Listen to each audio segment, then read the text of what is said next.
ఎంతోమంది మహిళా నాయకురాళ్ళు ఉన్నారు. ఎవరు కూడా మహిళలను ముందుకు తీసుకువచ్చి కొట్లాడే ప్రయత్నాలు చేయలేదు, ఇంటికే పరిమితం చేసిండ్రు. కానీ తెలంగాణ మూమెంట్లో కవిత గారు ఇంటింటికి తిరిగి మహిళలందరినీ రోడ్డు మీదకి తీసుకొచ్చి తెలంగాణ కోసం బతుకమ్మ సంస్కృతిని, తెలంగాణ సంస్కృతిని బట్టబయలు చేసి ఇవాళ జాగృతి అంటే ప్రపంచవ్యాప్తంగా మహిళల హక్కులేంటిది, మహిళలు ఏం చేయాలి, మహిళలు ఎట్లుండాలి అన్న దాని మీద వాళ్ళకు ఫీడ్బ్యాక్ ఇచ్చి ధైర్యం చెప్పి ముందుకు తీసుకొచ్చి తెలంగాణ సాధించిన దాంట్లో ప్రధాన పాత్ర పోషించిన నాయకురాలు కవిత గారు. అదేవిధంగా సింగరేణిలో కార్మిక సంఘంలో ఉండి కూడా సమస్యల పరిష్కారం కోసం ప్రయత్నం చేసిన నాయకురాలు గారికి ఇవాళ హెచ్ఎంఎస్ అండ్ ఇద్దరం కలిసి కట్టుగా సింగరేణిలో పనిచేసి సింగరేణిలో కార్మిక హక్కుల కోసం సింగరేణిని కాపాడడానికి ప్రయత్నం చేస్తున్న దానికి మేడం గారికి నా రెడ్ సెల్యూట్. కలిసి పనిచేద్దాం. సింగరేణి కార్మికులు ఆపదలు ఉన్నారు, భయంతో బతుకుతున్నారు. ఈ పొలిటికల్ పార్టీ ఇప్పుడున్న ప్రభుత్వం కానీ ఇప్పుడున్న గెలిచిన కార్మిక సంఘాలు కార్మికులకు ఒక అంటువ్యాధి కలిగించారు. ఆ అంటువ్యాధి ఏంటంటే భయం. మాట్లాడితే నువ్వు ట్రాన్స్ఫర్ అవుతావు, ఎక్కువ మాట్లాడితే జైలుకు పోతావు, ఇంకేమైనా చేస్తే సస్పెండ్ చేస్తాం అనే బెదిరింపులతోటి అంటువ్యాధిలాగా వ్యాపింపజేసి కార్మికులు మాట్లాడకుండా చేసిండ్రు. అటువంటి సందర్భంలో పొట్ట తిప్పల కొరకు బతుకుదెరు కొరకు పొట్ట చేతిలో పట్టుకొని బొగ్గు బాయిలకు వచ్చి రాష్ట్రానికి దేశంలోనే ఇంత పెద్ద ఉద్యమం చేసి తెలంగాణ సాధించుకోవడమే కాకుండా ప్రొడక్షన్ తెలంగాణకు ఒకప్పుడు మనం విన్నాం, సౌదీలో మొత్తం ఎడారులే, ఏమి లేదు, తినడానికి కూడా తిండి లేదు వాళ్ళకు. దేవుడు వరం ఇచ్చినట్టుగా పెట్రోల్ ఇచ్చిన తర్వాత వాళ్ళు ప్రపంచానికి వెళ్తున్నారు. అదే పద్ధతిలో తెలంగాణలో కూడా మొత్తం ఇప్పుడు బొగ్గుబాయిల ఉన్న ఏరియాలో తంగేడు చెట్లు ఉన్నాయి, కింద బొగ్గున తెలియదు, బయటికి వచ్చింది. అయిన తర్వాత ఇవాళ సింగరేణి తెలంగాణ రాష్ట్రానికే హయ్యెస్ట్ రెవెన్యూ ఇచ్చే కంపెనీగా తయారైంది. అదేవిధంగా మంచి ఉద్యోగం, ఎటువంటి చదువు లేకపోయినా మంచి ఉద్యోగం ఇచ్చే కంపెనీగా తయారైంది. తవ్వితే బొగ్గు ఎట్లా వెళ్తుందో బొగ్గు బాయిలు ఓపెన్ చేస్తే అన్ని ఉద్యోగాలు వస్తాయి.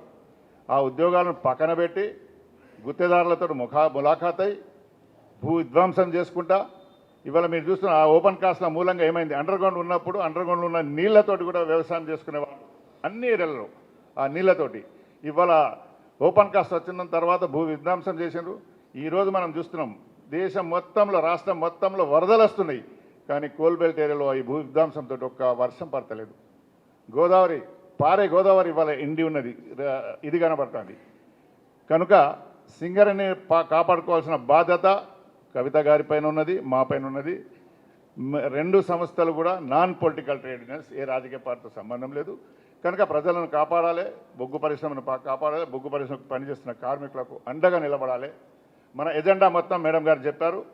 ఆ ఎజెండా ప్రకారంగానే మేము బొగ్గుబాయిల మీద కలిసి కార్మికులకు ఫస్ట్ కార్మికులకు ధైర్యం చెప్పాలి. అధైర్యంగా ఉన్నారు, ధైర్యం చెప్పి వాళ్ళకు మూమెంట్ తీసుకొచ్చి సింగరేణిని రక్షించుకోవాలి, ఉద్యోగాలు సాధించుకోవాలి. ఉద్యోగాలతో పాటు రాష్ట్రాన్ని కూడా మంచిగా కలకలాడే విధంగా పెట్టాలన్న ఉద్దేశంతో మనం కలిసి కట్టుగా పనిచేస్తున్నాం. దీంట్లో మేము అండ్లజయన్ గారం వాళ్ళు ఇండ్లజయన్ గారం కాదు, కలిసి కట్టుగా మనం కలిసి పనిచేస్తున్నాం. బయట ఉన్న వాళ్ళు ఏదేదో ప్రచారం చేసే ప్రయత్నం చేస్తారు, చేతగాని వాళ్ళను పక్కన పెట్టండి. మా రెండు సంస్థల్లో కలిసి రండి, అందరం కలిసి సింగరేణిని కాపాడుకుందాం. 1,16,000 మంది అప్పుడు ఎట్లున్నారో ఆ విధంగా పర్మనెంట్ కార్మికులు 1,16,000 మంది వచ్చే విధంగా మనం భూమి మీద ఉన్నంత వరకు ప్రయత్నం చేస్తాం, ప్రజలను కాపాడుతాం, ఉద్యోగాలు తీసుకొస్తాం అనే ఎజెండాతోటి మనం ముందుకెళ్తాం. కనుక ఇవాళ మంచి దేశం అంతా చూస్తుంది, ట్రేడ్ యూనియన్స్ అందరు చూస్తున్నారు, రాజకీయ పార్టీ వాళ్ళు కూడా చూస్తున్నారు. మనం కలయికను విడదీయడానికి తెర వెనుక నుండి ఫోన్లు కూడా కొంతమంది ఎమ్మెల్యేలు వీళ్ళు చేస్తున్నారు. అటువంటికి భయపడకుండా ధైర్యంగా మేము పిలిచింది ఓన్లీ వైస్ ప్రెసిడెంట్, సెక్రటరీ, ఏరియాకి ఇద్దరిని పిలిచినాం. ఇద్దరం మొత్తం డంప్ చేయాలంటే మొత్తం వాళ్ళు ఎవరు తట్టుకోలేరు సింగరేణిని తీసుకురావాలంటే.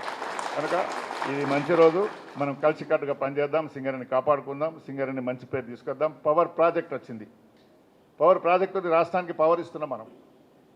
తక్కువ ధరకు బయట నుండి కొనుకొస్తే 15 రూపాయలు 18 రూపాయలు ఉంది, ఇక్కడ 5 రూపాయలు 7 రూపాయలకే ఏమో వస్తుంది. పవర్ తీసుకొచ్చిస్తున్నాం, ఫ్రీగా ఇస్తున్నాం. అటువంటి కంపెనీని రక్షించుకోవాల్సిన బాధ్యత మన పైన ఉంది, కాపాడుకోవాల్సిన బాధ్యత ఉంది.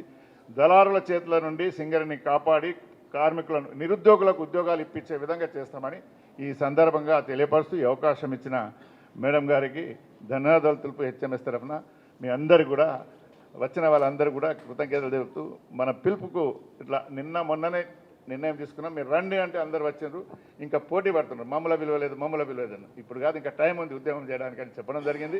కనుక మీ సపోర్ట్ బాగా అవసరం ఉంది మాకు.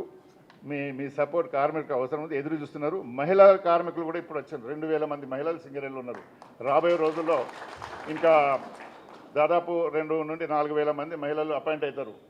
అతిపెద్ద కంపెనీ మహిళలకు ఉద్యోగాలు ఇచ్చిన అతిపెద్ద కంపెనీ సింగరేణి. అది కూడా మా కార్మిక సంఘాలు మనం అందరం కలిసి కొట్లాడితే వచ్చిన ఉద్యోగాలే. లేకుంటే ఇంతకుముందు సింగరేణిలో నోటిఫికేషన్ ఇస్తే మేల్స్ ఓన్లీ అని పెట్టేది, ఫీమేల్కి ఉద్యోగం లేదు. క్లరికల్ పోస్ట్ కూడా లేకపోయేది, వెల్ఫేర్ ఆఫీసర్ కూడా లేకపోయేది. అటువంటిది మనం అందరం కొట్లాడిన తర్వాతనే అది వచ్చింది. మహిళలు ఇవాళ ఉద్యోగాలు చేస్తున్నాం. వాళ్ళకు అండగా నిలబడాల్సిన అవసరం కూడా మన పైన ఉందని తెలియపరుస్తూ ఈ అవకాశం ఇచ్చిన మీ అందరికీ ధన్యవాదాలు చెప్పు. ప్రెస్ మిత్రులకు కూడా రెడ్ సెల్యూట్ కామ్రేడ్స్. మేము మీ రోల్ బాగుంటుంది, ప్రెస్ రోల్ బాగుంటుంది. తెలంగాణ రావడానికి కారకులు ఎవరు? మీరే ఎక్కువ. జాగృతి సాంస్కృతిక ఉద్యమాల ద్వారా ఫైనల్లీ సింగరేణి కార్మికులు ఉద్యమించారు. ఎవరు ఎక్కడ ఏమి చేసినా ఇవ్వమన్నాడు. అప్పుడు సింగరేణి కార్మికులు మాకు ఒక పిలిపించారు హైదరాబాద్లో ఉండి. వీళ్ళు మన వాళ్ళందరూ ఒక సింగరేణి కార్మికులు కూడా సమ్మె చేయండి అంటే అప్పుడు మేమందరం కూర్చుండి గుతుపాలు పట్టుకొని విప్లవ కార్మిక సంఘాలు, హెచ్ఎంఎస్, టీఆర్ఎస్ గుతుపాలు పట్టుకొని ఒక బొగ్గు పిల్ల బయటకు రాకుండా చేస్తే 45 రోజులు సమ్మె చేస్తే తెలంగాణ వచ్చింది. ఈ తెలంగాణ మనం కాపాడుకోవాల్సిన బాధ్యత మనపై తెలియపరుస్తూ ఈ అవకాశం ఇచ్చిన మీ అందరికీ ధన్యవాదాలు చెప్పి ముగిస్తున్నాను.